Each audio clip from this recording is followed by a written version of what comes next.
Hi guys. ඉක්මනින් මෙනවා කියලා කිව්වට ටිකක් එන්න පරක් වුණා. Ramadan pre-preparation part 2 එක තමයි අද ගෙනලා තියෙන්නේ. මේ තියෙන්නේ මම part 1 එක හදාගත්තු මසාලා එක.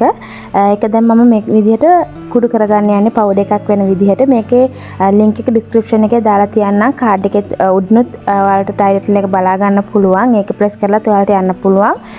මේක first Ramadan pre-preparation part 1 video එකට. ඉතින් මේක ගොඩක් රසයි. මේක අනිවාර්යෙන් try කරලා බලන්න මේ මසාලා එක. දැන් මම හදාගන්න යන්නේ mayonnaise එකක්. මේක ගොඩාක් රසයි. අනිවාර්යයෙන්ම මේක try කරලා බලන්න. මේකේ link එකත් මම description එකේ දාලා තියන්නම්. මෙතනින් උඩින් ඔයාලට link එක touch කරලා යන්නත් පුළුවන්. ඉතින් ගොඩාක් අය හදන්නේ egg දාලානේ mayonnaise. මම හදන්නේ මේ විදිහට milk දාලා. මේක මාර රසයි. milky රසට හදා ගන්න පුළුවන්. ඒ වගේම හරියම ලේසියෙන් හදා ගන්න පුළුවන්. හරියටම විනාඩියක්වත් යන්නේ මේක හදා ගන්න. ඉතින් මේකේ අවශ්‍ය ingredients ඒ හැම දෙයක්ම description එකේ දාලා තියෙන link එකෙන් ඔයාලට check කරලා බලලා ඒ වීඩියෝ එක බලලා හදා ගන්න පුළුවන්. මේකට mainම අවශ්‍ය වෙනවා හරි measurement එක. measurement එක ටිකක් හරි වැරදුනොත් මේක අපිට දියාරු ගතියට නැත්තම් අපේ මේ mayonnaise එක ලස්සනට එන්නේ නැහැ, රසට එන්නේ නැහැ. ඉතින් අනිවාර්යයෙන්ම මම කියලා තියෙන measurementsම use කරන්න. මේක බලලා ඔයාලා හදන්න යන්න එපා. මේක දාලා තියෙන ගානවල්. ඉතින් මම මේක ටිකක් වැඩියෙන් හදාගත්තේ. මොකද අපේ ගෙදර මේ mayonnaise එක හැදුවොත් දවස් දෙකක් තමයි වැඩිම වුණොත් තියෙන්නේ. ඉතින් ඒ නිසා මම ටිකක් වැඩියෙන්ම mayonnaise හදාගත්තා. ගොඩක් වෙලාවට burger bun ඒ වගේ දේවල් හදද්දී අනිවාර්යයෙන් මට මේ mayonnaise එක ඕනේ. දැන් සාමාන්‍යයෙන් ගෙදර noodles හැදුවත් මේක හදලා තිබ්බොත් ඒකෙනුත් තාගෙන කනවා. ඉතින් ඒ නිසා වැඩියෙන් හදාගත්තා. දැන් මේ වෙද්දි mayonnaise එක ඉවරයි. ආයෙ මම හදන්න ඕනේ. මේකට අවශ්‍ය වෙන්නේ oil, ඒ වගේම milk, garlic, big එකක් වගේ. ඒ වගේම ලුණු, සීනි ඒ ටික විතරමයි ඕන වෙන්නේ. ඉතින් ගොඩාක් වෙලා big ගන්න එහෙම නැහැ. ඔක්කොම දාලා ඒ වගේම විනාඩි වෙනවා. ඔක්කොම ටික දාලා තප්පර 15ක් විතර high speed තියලා blend කරගන්න විතරයි තියෙන්නේ. හොඳට අපිට හොඳ thick එකකට අපේ mayonnaise එක හදා ගන්න පුළුවන්. බලන්න කොච්චර හොඳට ඇවිල්ලා තියෙනවද කියලා. වැචුණත් පැටලෙනවා. මොකද රෑ වෙලා තමයි මම voice එක දෙන්නේ. පාන්දර 2යි මම voice එක දෙද්දි. ඉතින් මේ විදිහට හොඳට හදා ගන්න පුළුවන්. අනිවාර්යයෙන්ම link එකෙන් ගිහිල්ලා බලලම ඔයාලා මේක හදා ගන්න. mayonnaise එක හදාගද්දී අනිවාර්යයෙන්ම කිරි එකයි ඒ වගේම oil එකයි දෙකම හොඳට cool වෙලා තියෙන්න ඕනේ. එනට oil එක කැට විදිහට වෙලා තියෙන එකට freeze වෙලා තියෙන්නත් හොඳ නැහැ. සාමාන්‍යයෙන් අත දාද්දී cool water එකක් අල්ලනවා වගේ තමයි තියෙන්න ඕනේ. ඉතින් ඒක ගොඩක්ම වැදගත්. ඒකත් හදලා දැන් ෆ්‍රිජ් එකේ දාගත්තා. මේ තියෙන්නේ මම කලින් වීඩියෝ එකේ වලට කිව්වා මම කිචන් එක ගෑස් එක තියෙන තැන ටිකක් හදාගත්ත කියලා. මේ තියෙන්නේ අපේ පෝර්ණුව. ඉතින් ඒකට ස්ටිකර් එහෙම ගහලා මම ලස්සන්ට රැක් එහෙම ගාලා හදාගත්තා. මෙතන ඉස්සර දරලිප තමයි තිබ්බේ. ඉතින් ඔක්කොම ටික සුද්ධ කරලා තමයි මේ විදිහට හදාගත්තේ. දැන් මම හදාගන්න යන්නේ garlic powder එක. මේක ගොඩාක් මට ඕන වෙනවා. මොකද බබාට ගොඩක් වෙලාවට garlic powder දාලා තමයි මම flavor එකේ රස ගන්නෙ. සාමාන්‍යයෙන් chicken cube එකක් දැම්ම වගේ තමයි garlic powder එක දාගත්තොත්. ඉතින් බබාට chicken cubes ඒවා එහෙම ගොඩක්ම හොඳ නැති නිසා, හොඳම නැති නිසා මම මේ විදිහට තමයි noodles එහෙම බබාට හදද්දි මේකෙන් ටිකක් දාලා තමයි හදාගන්නේ. මාර flavor එකක් එනවා. ඉතින් අනිවාර්යයෙන් මේක try කරලා බලන්න. මුලින්ම මේකට මම garlic දෙකක් විතර අරගත්තා. මේ විදිහට දැන් මේක සුද්ධ කරගන්නවා. ඉතින් රමදාන් දවස් වලට නිකන් ඩිෆරන්ට් කෑම හදන නිසා garlic powder එක ගොඩක් වෙලාවට ඕන වෙනවා. ඉතින් මේ ඒ වගේම garlic paste එකත් ඕන වෙනවා. මම ඒකත් හදාගත්තා. මම මේක වීඩියෝ එක මම මේකට ගෙනාවේ නැහැ. මොකද ගිය අවුරුද්දේ vlog එකේත් ඔයාලට garlic paste එක හදන විදිහම ගෙනලා තියෙනවා. ඉතින් ඒ නිසා මේ සැරේ මම ඒව ගෙනාවේ නැහැ. වෙනස්ම දේවල් තමයි මම ඔයාලත් එක්ක share කරගන්න හිතුවේ මේ සැරේ. ඉතින් මේ විදිහට සාමාන්‍ය අන්තිමට තියෙන පොත්ත තියලා තමයි මම මේක සුද්ධ කරගන්නේ. උඩින් තියෙන පොත්ත විතරයි අයින් කරගන්නේ. මොකද අර අන්තිමට තියෙන පොත්තේ තමයි ගොඩක්ම ෆ්ලේවර් එක තියෙන්නේ garlic වල. සාමාන්‍යයෙන් garlic බික් එක දානවට වඩා ඒකේ පොත්තේ ඊට වැඩිය ෆ්ලේවර් එකක් ගන්න පුළුවන්. ඒ නිසා අනිවාර්යයෙන්ම පොත්තත් අරගන්න. මොකද ඇතුලේ තියෙන හින්දා ඒකේ ජරාව එහෙම නැහැ. ඉතින් දැන් මේ ටික සුද්ධ කරගෙන ෆුඩ් ප්‍රොසෙස් එකට දාලා මේ විදිහට හොඳට මේක කෑලි වලට හදා ගන්නවා. මොකද මේක හොඳට වේලා ගන්න ඕනේ. ඒ නිසා ඔයාලට මේක බ්ලෙන්ඩ් එකකට දාලා උනත් හොඳට ගහගන්න. ඒ උනාට වතුර මොනවත් එකතු කරගන්න එපා. සාමාන්‍යයෙන් තියෙන විදිහටම මේ විදිහට කෑලි වලට හදා ගන්නවා. මේ විදිහටම කරන්න ඕනේ කියලා නෑ. පොඩි පොඩි කෑලි වලට පිහින් උනත් කපලා ගන්න පුළුවන්. පොඩි පොඩි පීසස් වලට කපා ගන්න. දැන් මේ විදිහට සහන් එකකට මම මේක දාලා හොඳට අවුව වේලා ගන්නවා. මේ දවස්වල හොඳ අවුව ඉතින් ඒ නිසා ඔක්කොම ටික මම වේල ගන්න කැම ටික ඔක්කොම මේ දවස්වල වේල ගන්නවා. ඉතින් කලින් vlog එකේ මම දාලා තිබ්බ පපඩම් එක හදපු පපඩම් එක බැදලා පෙන්නුවේ නැහැ කියලා කට්ටිය කියලා තිබ්බා. ඉතින් ඒ නිසා අද මේ වීඩියෝ එකේ ගෙනාව පපඩම් එක කොහොමද බැදගත්තේ කියලා. ඉතින් හොඳ ක්‍රිස්පියට ආවා. මේකේ ඇත්තටම රස කිව්වොත් සාමාන්‍යයෙන් පොළවල් වල එහෙම තියෙන මල් පපඩම් ඒ වගේ හොඳ සොෆ්ට් එකක් තියෙනවා. ඒ වගේ මාර රසයි. ඔය සූදුරු කරපිංචි එහෙම දාලා තියෙන නිසා අනිවාර්යෙන් try කරලා බලන්න. හරිම ලේසි. මම ආයෙත් හදාගත්තා. අපේ බබා හරි මාසයි මේක නිකන් මල් පපඩම් වගේ නිසා එයාට බැදලා මම දෙනවා ස්නැක් වෙලාවට එහෙම. මම දෙවෙනි සැරේ වේලගත්තු ටික පොලිතින් එක වේලගත්තේ නැහැ. සහන් එකක වගේ තමයි වේලගත්තේ. ඒ වෙලාවට අර පොලිතින් එකේ වේලගත්තොත් ඒක හැඩේ වෙනස් වුණා මේ විදිහට. අපි සහන් එකේ වගේ හොඳ එකක වේලගත්තොත් හැඩේ වෙනස් වෙන්නේ ගානට වේලිලා එද්දි ලස්සනට රවුම මේ විදිහටම තියෙනවා. ඉතින් try කරලා බලන්න ගලව ගන්න ලේසි වේලෙනකොට ගැලවිලා එනවා නිකම්ම. මේක පැය 5ක් වුණත් එළියේ තිබ්බත් මේකේ ක්‍රිස්පිනස් එක නැති වෙන්නේ නැහැ.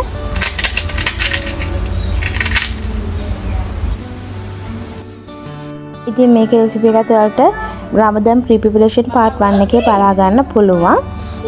දැන් මම හදා ගන්න යන්නේ පාන් පිටි බැද ගන්න යන්නේ. මොකද අපේ හස්බන්ඩ් හරි මාසයි බැදපු පාන් පිටි වලින් හදන පිට්ටු වලට එහෙම. ඉතින් ඒ ටිකත් ලෑස්ති කරලා මම වෙනම බොටල් එකකට දාලා තියාගත්තොත් බැදලා ඉක්මනට හදා ගන්න පුළුවන් වෙලාවෙ ඉතිරි කර ගන්න පුළුවන්.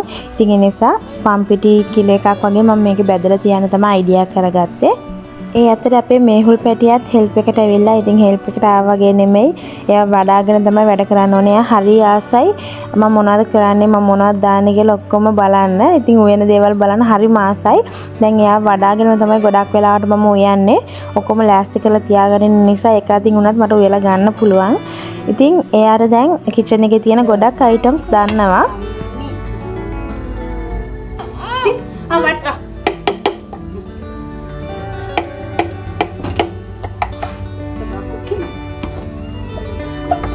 එයා වඩාගෙන වැඩ කරා වගේ නෙමෙයි වටපිටාවේ තියෙන ඔක්කොම අදිනවා. ඉතින් ඒ උනට ලිපේ තියෙන ඒවා එහෙම අල්ලන්නේ ෆයර් කියලා බයේ එයා අත මේවා කරනවා අල්ලන්නේ නැහැ. ඉතින් වටපිටාවේ තියෙන ඒවා ටික ඉතින් ඉවරයි.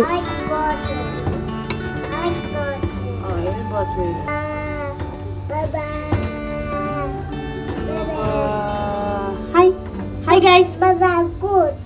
Baba cook. Baba cooking. You. What do you want? Mama want. Mama do, Mama. Anna, can you say? Dada. No, say Mama. Mama, Dada. No. Can you say? Dada. Mama. Mama. Mama. Can you say Mama's name? Say, can you say?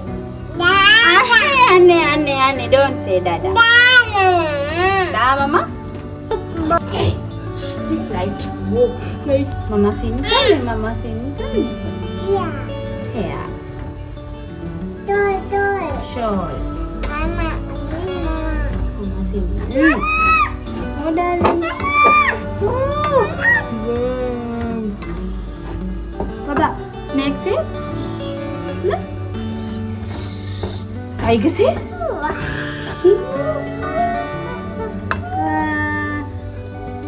Cat says? No. Baba, next. Horsey says?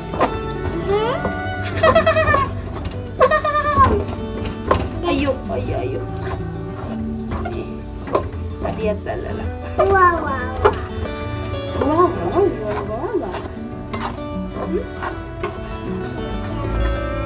Cuti puta kau makan cuti puta? Cuti puta, mehul puta. Ih, Baba don't dare you darling. You darling. No.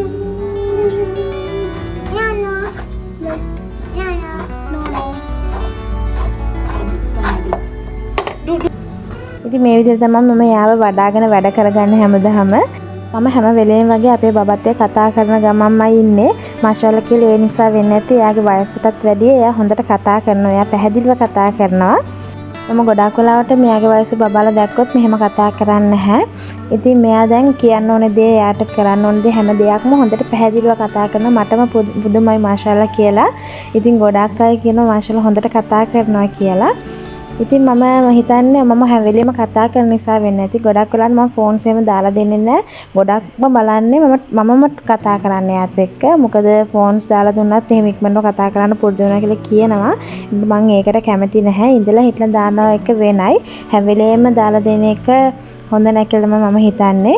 ඉතින් ඉඳලා හිටලා එයා බලනවා. ඒ උනට එයාත් බබාලාත් එක්ක හොඳට කතා කරන්න ඕනේ. ඒ වෙලාවට තමයි යාළගේ හොඳට කතා කරන්න පුරුදු වෙන්නේ. මම ගොඩක් අම්මලා දැකලා තියෙනවා එක වෙලාවට මේ ඉනේ ගහගෙන ඔහේ බලාගෙන ඉන්නවා. නැත්තම් කතා කරන්නේ බබා නිකන් කතා කරත් රියැක්ට් කරන්නේ. ඉතින් මොනවා කතා කරත් එයාලත් එක්ක තේරුමක් ඇතිව කතා කරන්න ඕනේ කියලා නෑ මම දන්න තරම් මම කියන්නේ. මොනවා හරි කතා කරන්න.